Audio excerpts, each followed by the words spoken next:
Assalamualaikum teman-teman, bagaimana kabarnya? Semoga sehat selalu ya. Kembali lagi dengan Ustazah Hastri. Sebelum pembelajaran dimulai, kita berdoa dulu yuk.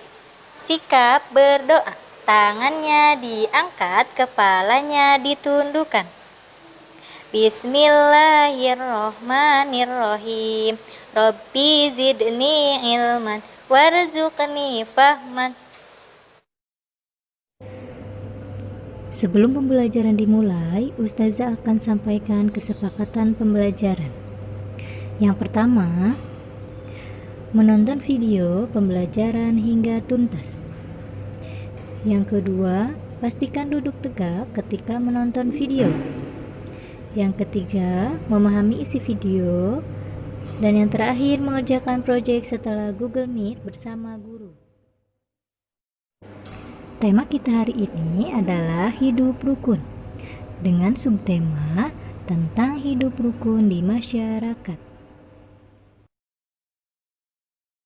Dalam salah satu ayat Al-Quran menjelaskan tentang hidup rukun di masyarakat, yang artinya sesungguhnya orang-orang mukmin itu bersaudara. Karena itu, damaikanlah antara kedua saudaramu yang berselisih, dan bertakwalah kepada Allah agar kamu mendapat rahmat. Quran Surat Al-Hujurat ayat 10.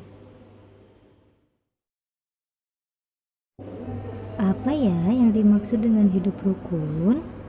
Mari kita simak pembahasannya. Hidup rukun merupakan hidup yang saling harga-menghargai, hormat menghormati, serta juga saling menyayangi sesama manusia. Maka dari itu, dengan sesama manusia, kita harus saling menghargai, menghormati, dan saling menyayangi, supaya hidup kita menjadi hidup yang rukun.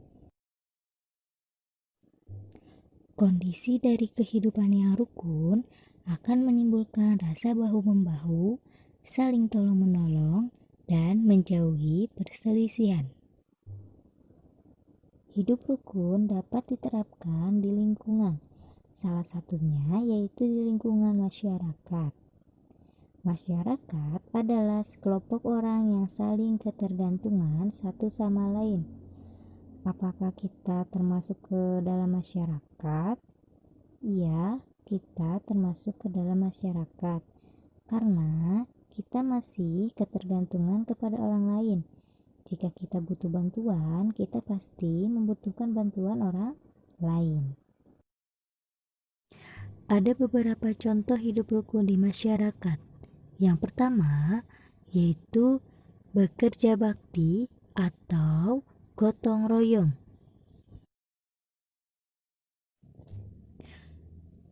Contoh yang selanjutnya yaitu membantu tetangga yang terkena musibah. Jika ada tetangga kita yang terkena musibah, pastikan kita membantunya semampu kita. Lalu, contoh yang ketiga yaitu menjenguk tetangga yang sakit. Jika ada tetangga kita yang sedang sakit, sebaiknya kita menjenguknya selagi kita bisa menjenguknya. Karena tetangga kita pasti merasa senang jika kita menjenguknya. Selanjutnya, Ustazah akan menyampaikan materi matematika, yaitu tentang pengurangan. Apa yang dimaksud dengan pengurangan? Pengurangan adalah pengurangan sekelompok bilangan menjadi suatu bilangan yang merupakan jumlah nilai.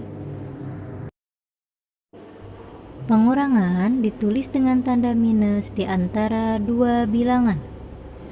Mengurangkan suatu bilangan akan lebih mudah dengan cara bersusun. Untuk caranya, silakan teman-teman perhatikan. Ada dua cara untuk melakukan pengurangan. Yang pertama, pengurangan dengan cara panjang atau bersusun panjang. Yang kedua, pengurangan dengan cara pendek atau bersusun pendek. Contoh, selesaikanlah soal cerita di bawah ini. Nah, Untuk contohnya di sini ada soal cerita. Soal ceritanya yaitu ibu membuat 215 kue lemper. Lalu ibu memberikan kue lemper kepada adiknya sebanyak 115 buah. Lalu berapakah kue yang dimiliki ibu sekarang? Mari kita selesaikan soal ceritanya bersama-sama. Kita coba dengan cara yang pertama, yaitu penyelesaian dengan cara panjang atau bersusun panjang. 215 dikurangi 115. 215 kita uraikan terlebih dahulu, sama dengan 200 ditambah 10 ditambah 5. Lalu 115 kita uraikan, 100 ditambah 10 ditambah 5. Kita jumlahkan, 5 dikurangi 5 sama dengan 0. 10 dikurangi 10 sama dengan 0. Dan 200 dikurangi 100 sama dengan 100. Kita simpan kembali angka 100 di bawahnya. Lalu 0 ditambah 0 kita jumlahkan sama dengan 0 dan kita tuliskan di bawahnya. Kita jumlahkan 100 ditambah 0 sama dengan 100. Jadi jumlah dari 215 dikurangi 115 hasilnya adalah 100. Jadi sisa kue yang dimiliki ibu yaitu 100 buah. Sekarang kita coba dengan cara yang kedua, yaitu penyelesaian dengan cara pendek atau bersusun pendek. 215 dikurangi 115. 215 ini adalah jumlah keseluruhan kue yang sudah ibu buat. Sedangkan 115 adalah jumlah keseluruhan kue yang ibu berikan kepada adiknya. Lalu kita jumlahkan dari bilangan ketiga, yaitu 5 dikurangi 5 sama dengan 0. 1 dikurangi 1 sama dengan 0. Dan 2 dikurangi 1 sama dengan 1. Jadi hasilnya adalah 100. Maka dari itu, kesimpulannya jumlah kue yang dimiliki ibu sekarang yaitu 100 buah. Dan hasil yang pertama atau hasil dari cara yang pertama pun yaitu 100. Hasilnya sama ya. Dan sepertinya cara yang kedua ini adalah cara yang lebih mudah. Lalu ada ibroh atau hikmah yang dapat kita petik dari pembelajaran hari ini, yaitu yang pertama, kita dapat mengetahui hidup rukun di masyarakat. Jadi kita bisa mengetahui bagaimana caranya hidup rukun di masyarakat.